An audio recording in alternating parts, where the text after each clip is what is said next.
Hey guys, this is Adwikta, ADWCTA, and it is August 2nd. I'm here with part 3 of the card previews for the Grand Tournament from an arena perspective, analyzing it and how it's going to impact the arena meta and how often these cards are going to be used and how good they are.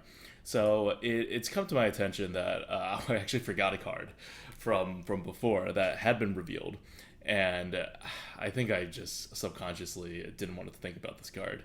It's a warrior card, and I was really hoping for really great warrior cards. Now this isn't a bad card, right? It's a weapon, so it's not that bad, and it's a weapon that you can control. It's not an ogre warmaul, so it's going to be a good card, but it's not a special card. It's not a Death's Bite. It's not a Arcanite Reaper, and it's not going to even be as good as a 3/2 weapon is for a class like the Hunter. There's a lot of comparisons being made to the Hunter 3/2 weapon, and I don't think those or the Power Mace, the Shaman's 3/2 weapon, but I don't think that's the same kind of comparison you want to make. Those are classes without a lot of weapons, so you can always throw a weapon in. You'll only take so much face damage as those classes, but for the warrior, you're always taking face damage. So this will add to the consistency of the weapons, but it's not that good of a weapon. Right, the warrior gets a fiery war axe that's for 1 mana lower. You get it out a turn earlier. What is 3 damage clearing on turn 3? Not a lot of things. It's kind of one of the weaker weapons actually. The battle cry right now says for every minion with taunt you control gain 1 durability. It was clarified that that's not even the case. You just get 1 durability if you have the minion with taunt. You'll never get like 2 or 3 durability, and not that any of that really matters. Because when are you going to get this durability? It's not like you're going to on turn 2 play something with a taunt. What's like an Annoyotron or like a Frostwolf Grunt? That's not what's going to happen. If you're going to get this battle cry to trigger, it'll be late game. It'll be turn 8. You drop a Fen Creeper. You play a King's Defender. You're happy, but are you really happy? Are you really going to use all 3 of those charges on enemy minions? Can you afford to? If you're playing a taunt to any good effect, that's because you kind of want to prevent some damage to your face. This extra weapon durability doesn't really help all that much because you're not going to be able to take that much face damage most likely, and it means that when you're taunting, you'll have a little bit more damage a couple turns from now being converted into face damage. It's obviously not useless. 3 face damage is pretty good still, and it gives you the ability to maybe like clear a 1/1, or if they drop something that's low attack and high defense to like chip away at it. That's certainly not useless, but it's not very good either. It won't trigger often, and when it triggers, it's not very good. So I'm not all that impressed by this card. It'll be a good card for the fact that it is a weapon, but that's kind of it. So let's move on to the Coliseum Manager. This is what I call the worst brewmaster in the entire game. It's a 2/5 for 3 mana, which is good. You often play a Druid of the Flame like that, and you're pretty happy with it. This is not only not a beast, you don't get to play it as a 5/2, which really kind of brings that card together. And on top of that, it locks out your hero power. You do not want to return this card into your hand. This card gets more and more useless as the game goes on, because 2/5s, things that deal 2 damage, just don't do much in the late game. And you can't really afford to spend 3 mana to put a card like this back out on the board. So you'll very rarely use Inspire to actually get the card back into your hand. What it's going to do is it's going to lock out your hero power, and that's bad. Depending on the class, it could be worse than others, but I guess this is one of those good. It's not good. It's one of the balances, right? Or for the warrior, it's not that bad because you don't want a hero power early on in the beginning anyway. But for like a mage or a rogue especially, it's awful because you will want a hero power most likely. So it's an interesting card. It's not that good though. I mean, it's not bad. A lot of people look at this card like it's unplayable. It's definitely not unplayable. It may even be above like the 50 mark, like better than a normal 2-drop, because the base stats are very good. It will live for 2 turns. You will not be able to use your hero power, but that early, you don't really want to use your hero power anyway. So it may actually be in the average-ish, maybe even very slightly above average. But I like the idea behind the card, because otherwise the Inspire mechanics really favor stuff like Mage, and it's always good to see it come back a little from Mage. Flame Juggler deal 1 damage to a random enemy. It's going to be a good card. I think we rate Mad Bomber higher than almost anybody. And we do it because it's a great card to get you back on the board. It's a great card to play on turn 2, assuming you don't have a 1-drop that has only 1 health that it's going to eat.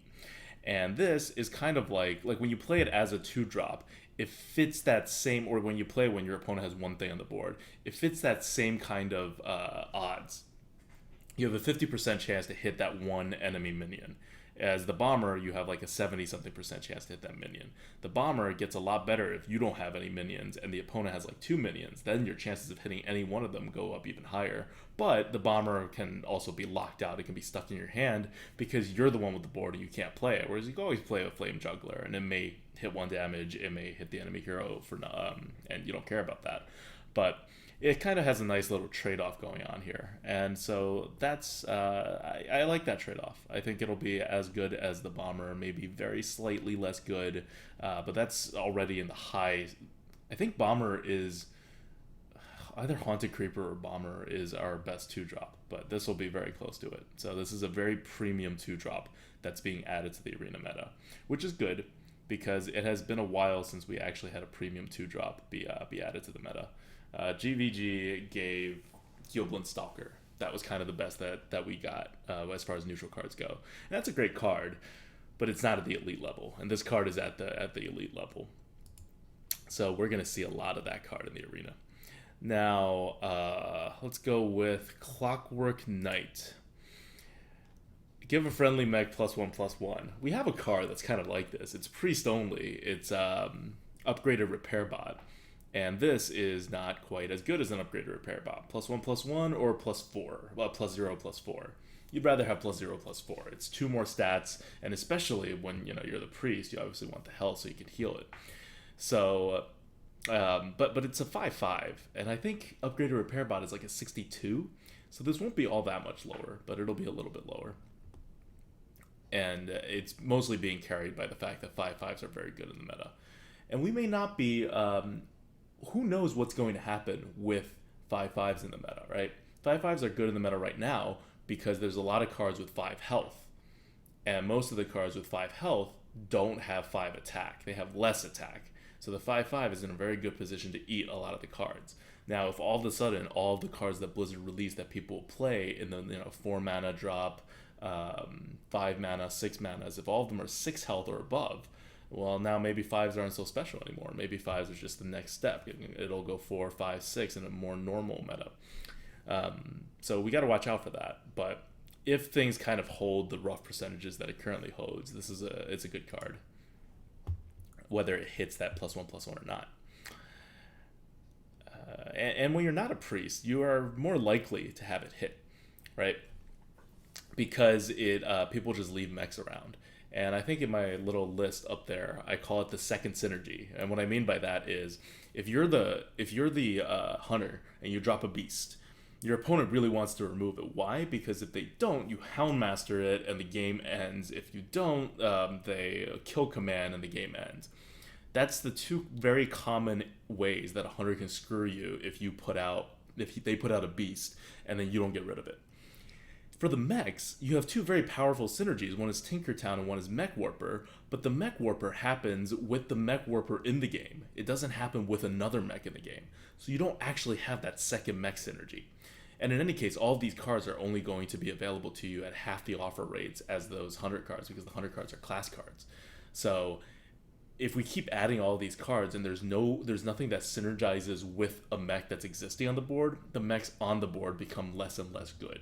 They become less targets. They become less like, have to remove this mech.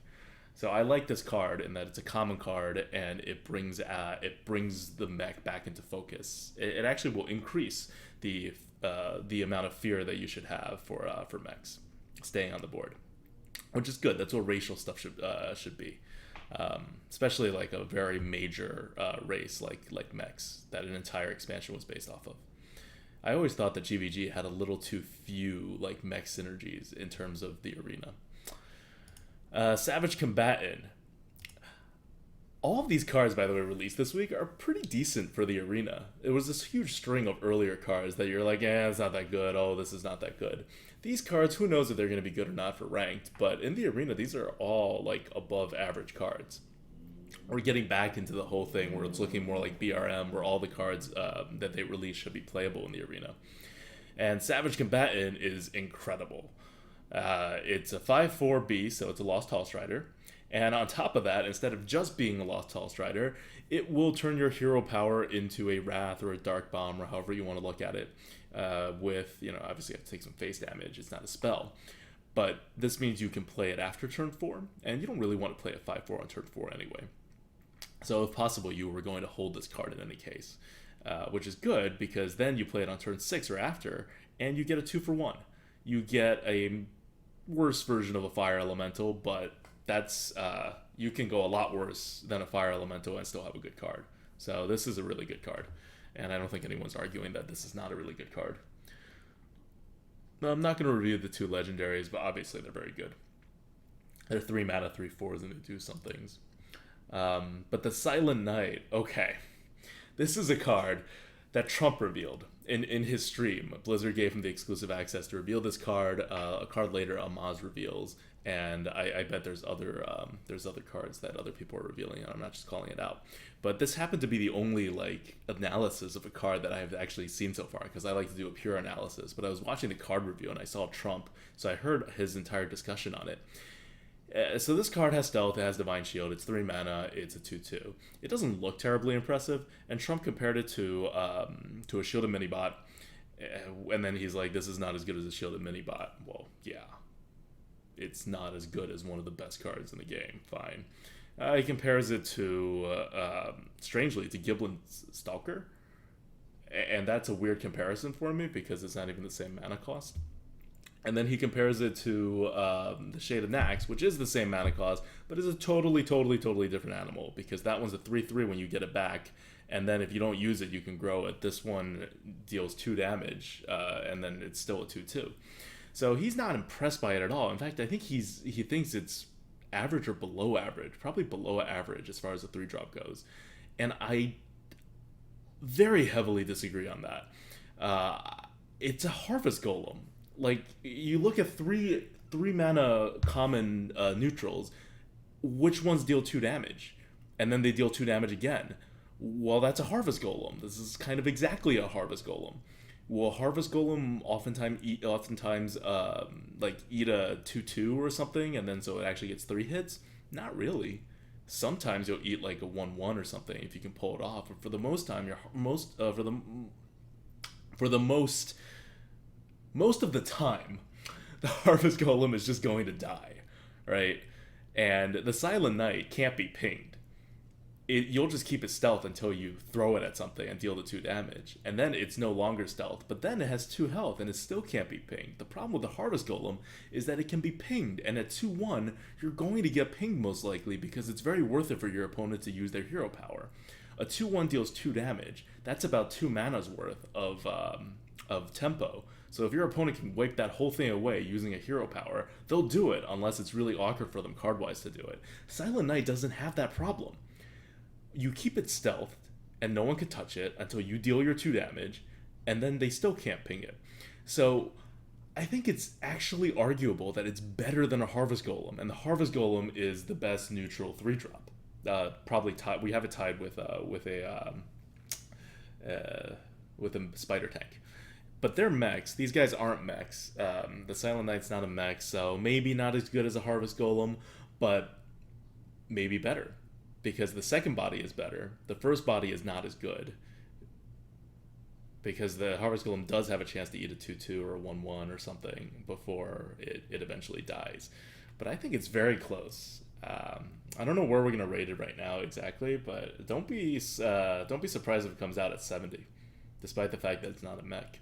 I am very high on this card in the arena impact. And also, what I haven't brought up, but the reason that stealth is so good is because you play a late game, and 3-drops are typically worthless late game. Like, why is Spider Tag not the best card ever? Because you play it anytime after turn 4 or 5, and it just gets eaten by everything. The fact that it's 4 health is almost meaningless. Silent Knight doesn't have that problem. That's why Giblin Stalker's so good, right? Like, it doesn't have that problem. You can just keep his stealth, and it will eventually deal 2 damage. In this case, it will eventually deal 4 damage. It won't get eaten. And it's also Flame Strike proof on top of that. And if you're going to see some good Mage cards coming up, that'll kind of suggest that Mage is going to dominate the arena again. So yeah, so I don't know what Trump was thinking when he was revealing the card. He had a lot of time to think about it, because he knew the card before the rest of us did. But I just think he's very wrong on this one. Like, huge miss. Let's look at Arjun Watchman. Arjun Watchman is a card that cannot attack unless you use a hero power. If it can't attack, it's not good. You're not going to keep using your hero power in the arena, and the fact that it has 1 more health is not really pushing it over the edge. It is an annoying card to play, though. Like, it's obviously not as bad as something that just can't attack, period, because if you're playing it in the late game, it can attack, because you'll want to use your hero power, and you may even want to use your hero power every turn anyway. But even in that case, it's a 2-4, and 2-4s are not that good in the late game. Arguably, 3-2s are even better in the late game than 2-4s. So, not a good card. But it's about time we saw a not good card. All the other cards have been so good. And I'm going to talk about Argent Horse Rider now. This is a crazy card. A lot of people are really high on it. And for ranked, I don't know. Maybe it's going to be really great. Maybe it's like the anti-aggro card you need. But I don't think the effect is as powerful as people are giving it credit for. So you look at it, and it's like half the mana cost of a Argent Commander, and it is half the stats of an Argent Commander, but it has one major problem that the Argent Commander doesn't have, which is that it can be pinged. Remember how I've been harping for 2 cards now on how easy it is to get pinged. This is going to be an even bigger problem in the new meta, because all of these cards have Inspire mechanics. Your opponent is looking for any way possible to use that hero power without going anti-tempo. So if you're just giving them stuff like 2-1s to ping, that is not good. That is going to get worse than it is right now. And especially if the Mage rises in popularity in the arena, it's just going to get even worse. So the Argent Horse Rider, ideally you play it, you kill your opponent's 3-2, and you leave a 2-1 on the body on the board. And then your opponent pings it away or eats it up. Nothing huge happens. If your opponent plays a 2-3, you can't even play it. It's just kind of stuck in your hand. Late game, you play it. You deal your 2 damage with 3 mana. Not that good. You leave a 2-1 body. If your opponent can ping it, that's awful. If your opponent can't ping it, that's a decent body to leave around, and it's pretty good. So overall, is it like better than is it better than a 2-drop? I don't know, because you can't play it as a 3-drop. It will swing the game if you play it against a 3-2, but otherwise it's a dead card in your hand. And then if half your games are against Mage, or like a third of your games are against Mage, late in the game you can't even play it to great effect. And it's just going to get worse and worse, because you face a higher percentage of Mages as you progress in the arena, which has always been the case. That's not even a prediction. That's just how it's been happening. So I'm not terribly high on this card. I don't think it does any more than something like a Stormwind Knight, which is 4 mana and has the chance to leave behind a 2-2 body instead of a 2-1 body. So I would rate this maybe a little better than a Stormwind Knight, which is around like a 50-52, but it doesn't approach the amazingness levels of an actual 3-drop, right? Like of the Silent Knight or like a Harvest Golem even. And I don't know what people are so high on this card for. I think a lot of the ranked fervor for it has carried over to the arena. I don't think it should. No, maybe 60. We'll see, but definitely worse than a Silent Knight. Because you're looking at it, like, can you even call it a 2-for-1 when the body that it leaves behind is a 2-1? Like, do you call a Harvest Golem a 2-for-1? Not really. No one really calls it a 2-for-1. It sometimes gets a 2-for-1. It gets it a decent amount of time, maybe 25-33% of the time, but it's still not a real 2-for-1. The fact that it's a neutral card with initiative is helpful, though. We need some of those, especially when the spells are going to be lower in percentage again when the new arena meta comes. Okay, Demon Fuse was revealed. No one cares about it. It's an awful card. If you don't know why it's an awful card, I don't know how to help you, man. Spellslinger. This is the card people are getting a little worked up about, arena players at least. One, it adds more RNG, and good arena players never like adding more RNG. It's somewhat controllable RNG in that you can wait until you play it late in the game and then you can get to use the spell first, but not really. It's, if you get a bad spell and your opponent gets a good spell, they get a whole extra card, right? Like, you can get a spell that does nothing, like, maybe like a Naturalize on a slow deck, or I don't know what does nothing, like a Gang Up or something, right? Like, just things that do nothing, and your opponent could get a Fireball or a Flame Strike, and that's a huge swing. But more than that, people are annoyed that Mage is getting a 3/4 common card. That's a class card, which means it'll show up twice as often as that Spider Tank. And so now Mages curve, from the revealed cards, they curve better than any other class. You get a Mana Worm, you get 2 very solid 2-drops, and now you have this 3-drop. You also have a Flame Waker, which is a 3-drop for that you can set up other stuff with, and it's rare, but you still get it sometimes. And then a Suit Spewer is like not awful for a 3-drop. So that's a lot of cards that the Mage has to allow it to go in the early game. And I don't really mind that, because a lot of Mages are played for the late game in the arena right now. And I think maybe personally I play more of an aggressive Mage, and so this card will help a lot. So I'm not too upset by it. But the bigger reason why I'm not too upset by it at this point is because we really haven't seen a lot of cards. We've seen 30-something cards, 32 cards, I think, out of 130 cards. And there are at least 4 classes in which we have not even seen a single common card for.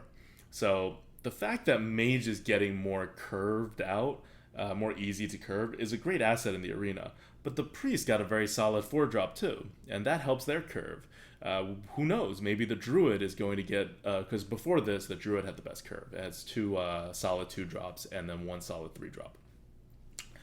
Maybe the Druid is going to get a solid 4-drop, and that'll help it complete its curve as well, so that it'll curve out almost as well as a Mage. And the Mage has a Mana Worm, but the Druid has Innervate, which is better than a Mana Worm when you play it early. So I'm not too worried about it. Is it a great card? Yes, it's a great card. It's a 3/4. But it does add RNG, and you don't like that. And it's not like a game-breaking card, right? It's not like they added another Fireball. It's not like they gave the Mage Imp Gang Boss. I don't even think we remember how ridiculous it is to add a card like Imp Gang Boss or Shielded Minibot to the meta, right? Like, those are huge game changers that changed the entire class. Like, Paladin all of a sudden went from like second fiddle to being almost as good as Mage. Warlock went from one of the worst classes statistically to like above average class. Those are the things that change the game. This Spellslinger is not going to change the game. The people are just upset because Mage was already the best class, which is understandable, but it's a good card. And finally, the card revealed yesterday, or earlier today, from when I'm recording this. It is Flame Lance. Flame Lance is a card. It deals 8 damage to a minion. You probably will very rarely need to deal 8 damage to a minion, but it will deal 8 damage to a minion, and it costs 5 mana, which is the same as an Assassinate. So people are saying that Mage have an Assassinate now, which is mostly true. It's not good against anything that you will need to, like Divine Shield. It's not good against things like a buffed up Imp Gang Boss, where dealing damage is actually bad for it.